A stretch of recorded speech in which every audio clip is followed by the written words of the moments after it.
Hey everyone, before I get started, I just want to remind you that if you like my content, hit that like button, subscribe to my channel, and then join the Militia Man and Crew Patreon community by clicking the link in the caption. Hey, good morning everybody. Militia Man and Crew here this morning. It's Thursday. Hey, I just want to say, if you guys want to make sure that you get a drop, all you have to do is turn on your notifications and you'll be notified immediately once I do a video. So keep that in mind and turn those notifications on and enjoy the day, and you'll be surprised. We're going to try to change things up just a little bit here in the future, and maybe give you guys just a little bit more bang for the, for being with us. How's that? All right. This article here this morning is Government Advisor Prefers Maximizing Non-Oil Revenues. Okay, what are they talking about? They're talking about just that, maximizing non-oil revenues, the government's program for financial reform, which calls for raising the contribution of non-oil revenues to 20% of their total annual revenues compared to the previous low rates. So they're increasing.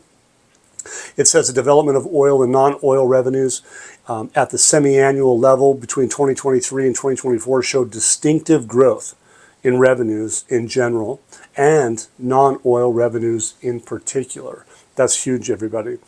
Basically, what I'm going to say is I'm surprised we to date have yet to see Alalak at a podium telling everybody and the people that her new real effective exchange rate of her currency that they can be proud of. He has not done that yet. Is that an expectation? I think so. I think it really should be expected. Look, ever since February 8th, this is so true. What they're saying is that what I just brought up is yesterday, and this particular article says Iraq moves internationally from the gray to the white area, and this was published on February 8th, 2023. And what does it say? It said back then, talking about the same topic, the central bank has an important lever that it launched to facilitate freedom of external transfer through the international banking system and financial institutions that are subject to compliance. And there is cooperation between Iraq and those agencies, especially the financial organization, the FATF. So Iraq is complying with these rules and needs some time to change things. Do you see what I'm saying? They needed some time to change things as far back as February. And so they've had that time, because when was this article put out? Well, it's put out on, sorry, I was wrong. It was today, October 16th, it looks like. So the bottom line is that, what are they talking about? Freedom of external transfer. Isn't that Article 8 compliance with the IMF? Freedom of capital movement? It sure is. You guys Google it and look it up. It's fascinating. So look, back in February, and now we're here in October 16th, they're talking about the same issues. You're going to need freedom of capital movement. That's how I feel about it. Okay, so whether they do Article 8 compliant today or tomorrow or the next day is going to be determined. But I'm just telling you what they're saying. Here's an article that says it's the first of the kind. They're launching a Baghdadna electronic service platform. And this is the Ministry of Planning, if I'm not mistaken. It says, we announced the establishment of a governance and communications committee to manage digital transformation in the Baghdad governance, indicating that this committee is the first of its kind, another first of its kind in the government, and adopts and manage transformation files, provide electronic services to citizens. They're talking about the first work of the Governance and Communications Committee is starting to announce the Baghdadna platform, which is the official government platform. So it's official government platform, missed that. It will represent Baghdad's governance. It'll provide all services electronically. They're stressing the platform will provide more than 25 real services to citizens through their smart devices. That's awesome. Okay, so in this committee, what are they talking about? They're build a smart local government. That's what they're talking about. They're talking about smart cities, effectively. And they're going to do that through smart devices. It says, as citizens will be able to apply for their service through a single platform. So there's only going to be one platform. Make it simple. It says, and government institutions will complete the rest of the procedures electronically. So their focus is digital transformation, freedom of capital movement. And guess what? That TIR agreement was to be signed today, actually yesterday, forgive me, but that's how quick it should be done. And if you remember what we said last night, is that if and when it's signed, implementation starts. So that's fascinating. So the TIR, we have many different things that we've talked about in the last couple of days that are all coinciding with one another. And so it's awesome for us to be able to look forward to all of these things. Here is the guy from the Kurdistan region.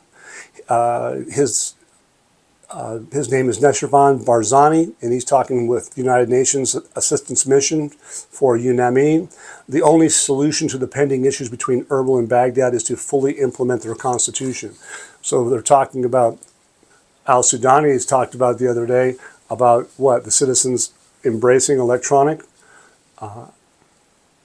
digital transformation for what? Electronic cards. Why? Because they're going to get their constitutional rights. What? They're probably going to get money from the hydrocarbon law put on their cards. That's, I believe, what they're talking about. Fully implement their constitution. It's part of it, anyway. The president of the Kurdistan region, Barzani, received this afternoon Special Representative, Secretary General of the United Nations in Iraq, and same as the head of the United Nations of Iraq. Al-Hassan expresses his happiness to visit the Kurdistan region, thanked the president and relevant authorities in the region for their cooperation with the United Nations, et cetera, et cetera.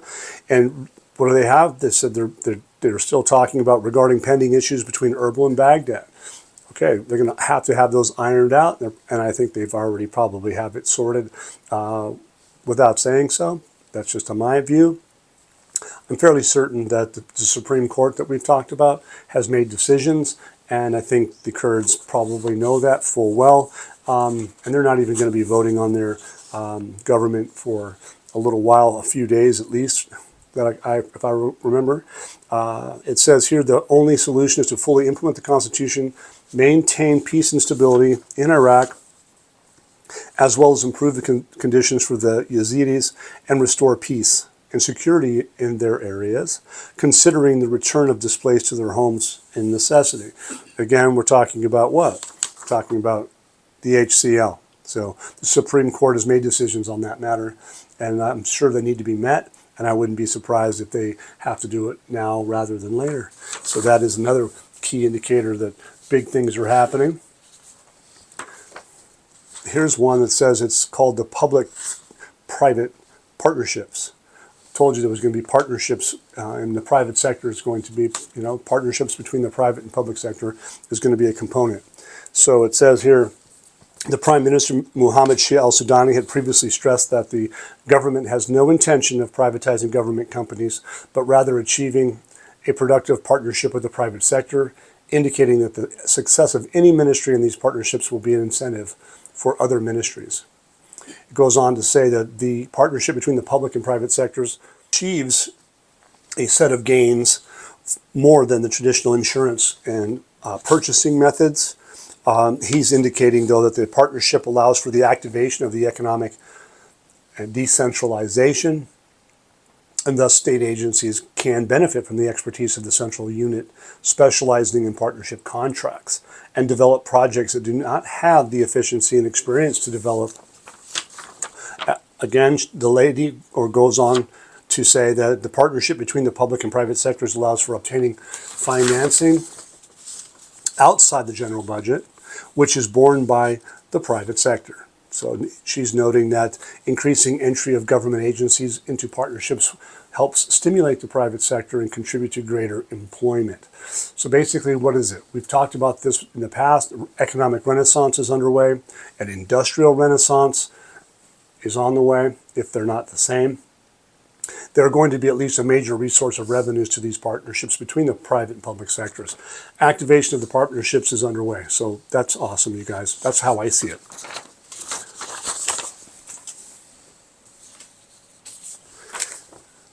The Ministry of Finance and the U.S. Ambassador today discuss efforts to achieve economic reforms. Tafe Sammy, she's the finance minister, the U.S. ambassador, Alina Romanowski, and they met today, and she was received in the United States of America at the embassy. They go on to say that they strengthened bilateral relationships between the United States and Iraq, with a focus on economic cooperation. I like that part. This statement basically states that, quote, the meeting discussed the development road project that connects Iraq to Europe through Turkey and is one of the largest strategic and vital projects, making Iraq the link between Asia and Europe. That is unbelievable, and it's like given some like a finality to it. I like it. The two sides discussed the efforts by exerting the Iraqi government to achieve economic reforms, as Minister Taif Sami stressed the importance of partnering with the United States to achieve sustainable development in Iraq and promote the financial stability that Iraq seeks at this stage. Sami points out, Taif Sami, the finance ministry, she says that the economic cooperation between the two countries is one of the main factors in achieving these goals. I mean, think about it. She's telling you that the main factor is economic cooperation between the two countries. They go on to say the commitment for the United States is to continue to support Iraq in several fields, especially in economic and financial aspects, as all of it is a part of what? A strategic partnership between the two countries. I mean, the evidence is abundant. Iraq is finalizing her reforms, and with what? The support of American partnerships, especially with large economic reforms and financial aspects in Iraq. You guys, it's great. Think about it. It has been written and said that there will be salaries paid today. Were they? We don't know yet. Today there was supposed to be a signing of an agreement, or yesterday, forgive me, on both counts.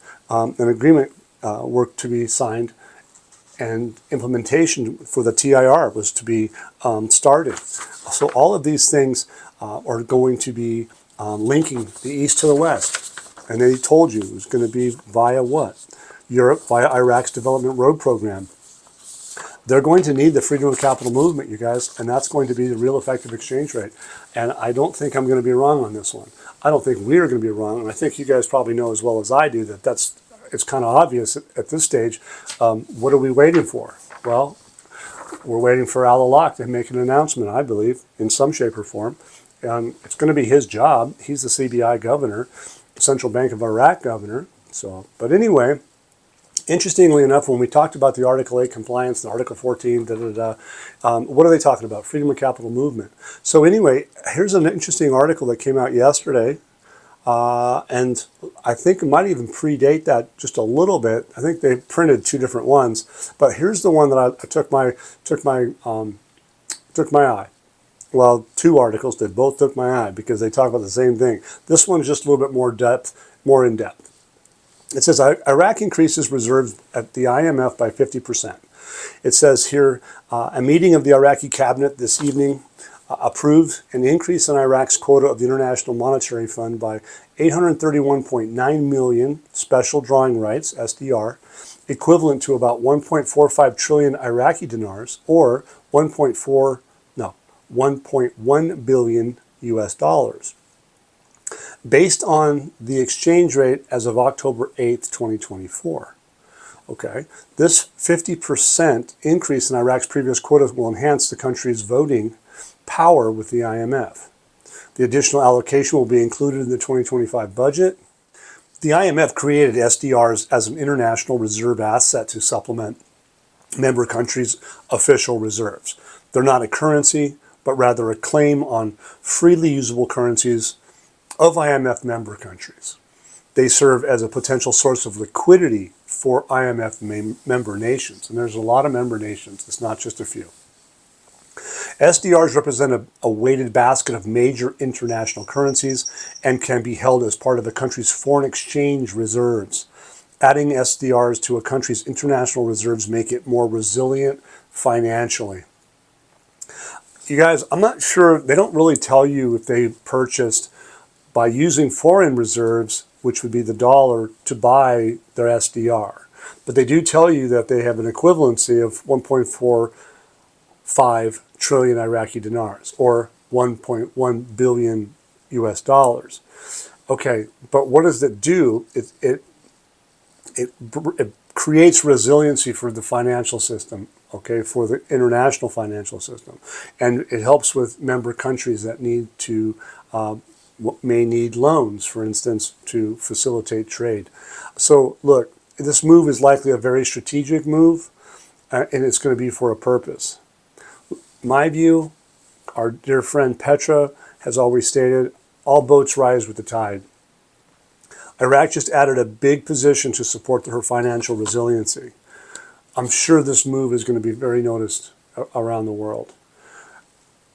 If you think about it for a minute, and we'll have to I'm not saying it's true, but if it is, or if the possibility is there, is that Iraq, if they purchase, for instance, 1.45 trillion dollars worth of dinars worth, forgive me, okay? If they use dinar and then they apply that and they change the value of their currency, that SDR basket's going to get a shot in the arm if that's what they did. If they did it in just foreign reserves, maybe not so much. But if they did it in dinar and then they revalued that dinar while they have it in the basket, you see how all boats could rise with the tide? Could you imagine going from 1310, all of a sudden they go 1 to 1 or 1 to 2, 1 to 3, or 1 to 4? You see what I'm getting at? Do you remember the project that the Bank of International Settlements started just recently? And they worked with the SBI and the XRP. Do you guys think about that for a little while? And you think about what they're doing is that they're talking about doing central bank digital currencies, and they're going to provide liquidity. And what does this article talk about? This article talks about liquidity. It talks about, there it is. They serve as a potential source of liquidity for IMF member nations. So if in fact I'm not saying it's what is going to happen. It's a theory, so give me some space. But if that's the case, and they did do it in dinar to purchase, because that's, I believe, what they've done in the past, but then I'm not sure 100%, because I don't think it's documented that well. But if they use dollars, foreign reserves, to buy access to the fund and into the SDR, because they have in the past. But if this time is different and they use their own currency to prop up their currency and they change the value of the currency, I don't know. You guys be the judge, but I'll tell you, it looks interesting. All right. So look, the bottom line is they did a 50% move, which is a big move, and I think it's going to be noticed.